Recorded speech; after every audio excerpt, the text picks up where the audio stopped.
কল্পনা করুন এমন একটা অস্ত্রের কথা যা শব্দের চেয়েও 5 থেকে 10 গুণ বেশি দ্রুত। আপনি চোখের পলক ফেলার আগেই যা কয়েক কিলোমিটার পথ পাড়ি দিয়ে ফেলেছে।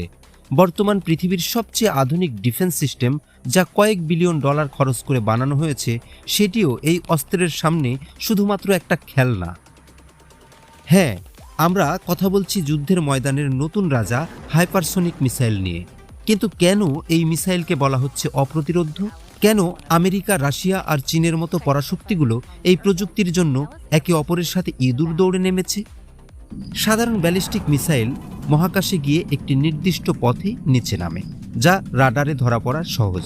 কিন্তু হাইপারসনিক মিসাইল, এটি বায়ুমণ্ডলের ভেতর দিয়ে সাপের মতো এঁকে বেঁকে চলে।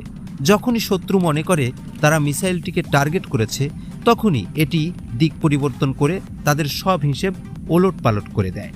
একটি হাইপারসনিক মিসাইল যখন আঘাত করে, তখন তার মধ্যে কোনো বিস্ফোরণেরও প্রয়োজন নেই।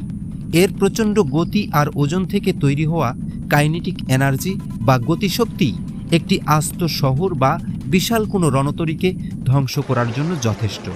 একে আটকানোর জন্য আপনার হাতে সময় থাকবে মাত্র কয়েক সেকেন্ড। ভাবুন তো, রাডারে বিপদ দেখার পর চোখের পলক ফেলতে না ফেলতেই যদি সব শেষ হয়ে যায়, তবে বাঁচার উপায় কি? বিজ্ঞানীরা বলছেন এটি এমন এক প্রযুক্তি যা যুদ্ধের সংজ্ঞা চিরতরে বদলে দিচ্ছে।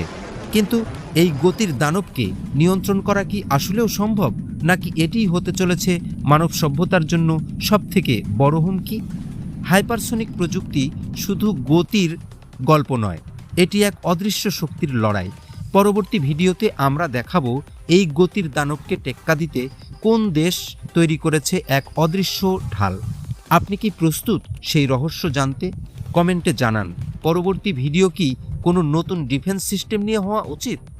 আমাদের পেজটি ফলো করুন এবং আমাদের চ্যানেলটি সাবস্ক্রাইব করে সাথেই থাকুন, কারণ লড়াইটা এবার হবে আলোর গতির সাথে।